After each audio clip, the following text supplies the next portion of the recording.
శ్రీరామనవమి రోజున ప్రతి ఇంట్లో కూడా తప్పకుండా చేసుకునే నవమి స్పెషల్ పానకం.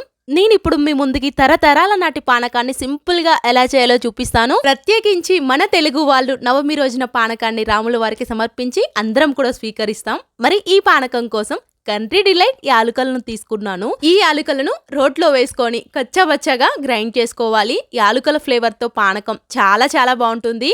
మరి పానకం తయారీ కోసం 2 టేబుల్ స్పూన్స్ వరకు తురుముకున్న బెల్లంని గిన్నెలోకి వేసుకొని 300 గ్రామ్స్ వరకు చల్లని నీళ్లను వేసుకొని బెల్లం పూర్తిగా కరిగించుకోవాలి. ఇలా బెల్లం పూర్తిగా కరిగిన తర్వాత కంట్రీ డిలైట్ యాలకుల పొడి, కొద్దిగా మిరియాల పొడి వేసినట్టుగా లైట్ గా సాల్ట్ వేసుకొని ఒక్క చిటికెడంతా పచ్చకర్పూరం కూడా వేసుకొని కొద్దిగా అల్లం రసం కూడా వేసుకోవాలి. అల్లం రసం బదులు సొంటి పొడి ఉన్నా వేసుకోవచ్చు. అలానే ఫైనల్ గా 5-6 లేత తులసాకులను వేసుకొని కలుపుకోవడం. ఈ పానకం తాగడం వలన మన శరీరంలో ఉన్న వేడి మరియు అజీర్ణ సమస్యలు తగ్గుతాయి. మీరు కూడా ఈ నవమి రోజున ఇలా ట్రై చేయండి.